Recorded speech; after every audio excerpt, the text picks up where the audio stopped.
I'm so excited about this because I'm going to make my pizza dough. I got this recipe from my sister-in-law in 1980. Turns out perfect every time. So I will give Sharon credit for that. So here's a few items that you need for this. Your flour, olive oil, half a teaspoon of sugar, half a teaspoon of salt, your yeast, and this is fast rising. That works the best. A little whisk. To begin with, we're going to get a 1/4 cup of hot water. So let your hot water faucet run, not boiling, just really hot, in a small bowl, and your yeast and your little whisk. Or you can use a fork if you don't have one of these. In that goes, and then you're going to whisk it together. Do you see it foaming up? Get it off the sides. Make sure it dissolves, and it'll dissolve in a half a minute because your water's so hot. We're going to let this sit for 10 minutes. You don't need any more time than that. We need 3 cups of flour in here. And then it's a half a teaspoon of sugar and a half a teaspoon of salt. The sugar just gives the dough just that little bit of sweetness, and the salt's going to help it rise along with your yeast and help it bake properly. And then you need 3 tablespoons of olive oil mixed in here. So we'll just put that in now. And if you have garlic flavored olive oil and you want to use that, go ahead, but I put enough garlic in everything else. Okay, our yeast is done. It's foamed up for 10 minutes. We have the rest of our ingredients in here, the flour, the olive oil, a little bit of sugar, a little bit of salt. And I'm going to add my yeast in here. Get it all. Use your little baby spatula, one of your favorite tools.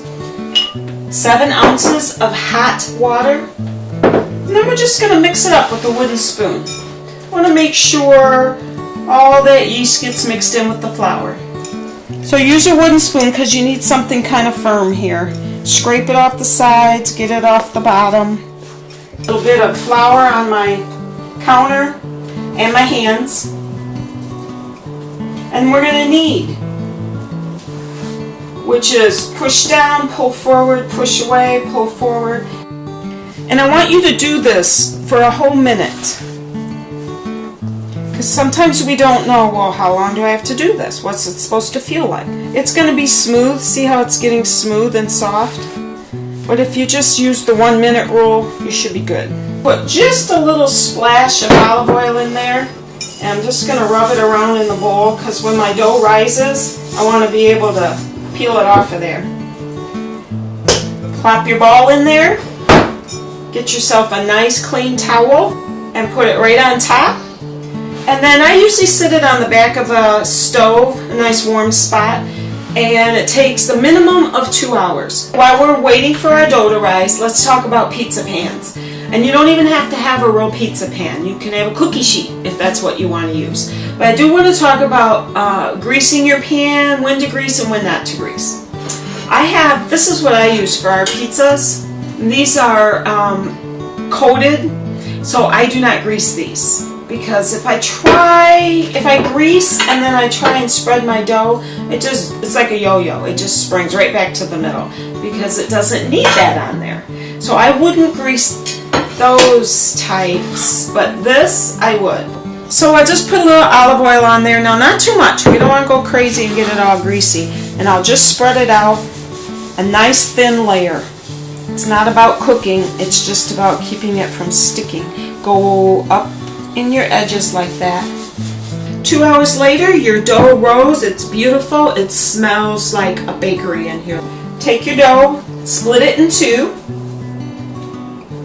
One there and one there. See the 2 different sizes of my pans? I'm going to get a thicker crust here. I think I'm going to make this one a pizza and this one focaccia.